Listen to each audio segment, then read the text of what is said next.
Et coucou. Quand j'étais au collège, en cours d'histoire, on a appris l'alunissage de Neil Armstrong. Oui, on dit alunissage, ça mange pas de pain de le rappeler. Même si c'est vachement meilleur avec du Nutella. Mon prof à l'époque nous a même dit, aujourd'hui, avec tout ce qu'on peut faire avec une vidéo, le doute est permis. On ne sait pas si on est allé sur la Lune. Donc on n'a peut-être pas été sur la Lune. Ouais, donc je pense que la question se pose. Générique ?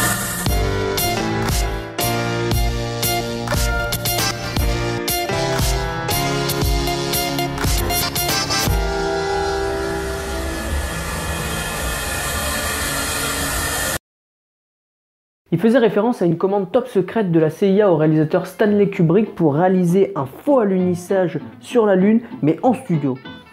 Ce qui devait permettre aux Américains à terme de gagner la guerre froide contre les Ruskov.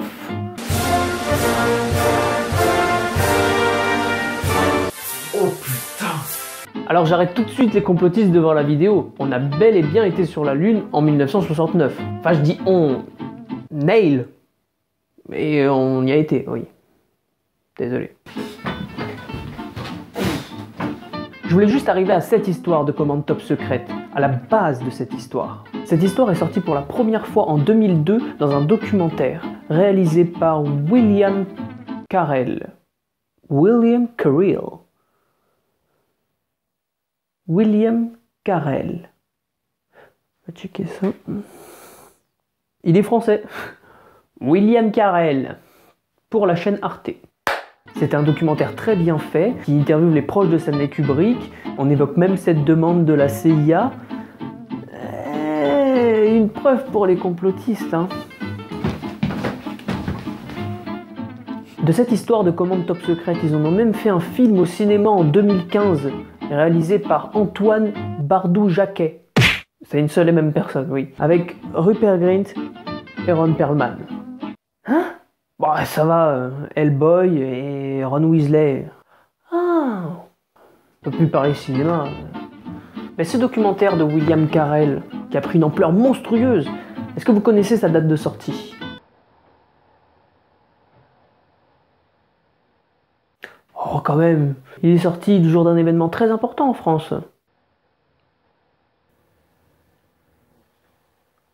La France, grand pays de la déconnade.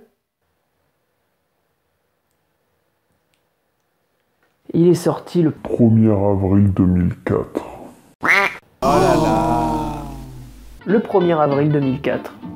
Et oui, le complot le plus connu contre le fait que l'homme n'ait pas marché sur la Lune, documentaire à l'appui, est en fait un poisson d'avril de la chaîne Arte. Et après la diffusion, la chaîne de télé a même pas pris la peine de dire que ce documentaire, comme ils l'appellent, eh ben en fait c'était une connerie. Parce que oui, c'était une connerie. Ah, le fait que ça sorte le 1er avril devait amplement suffire.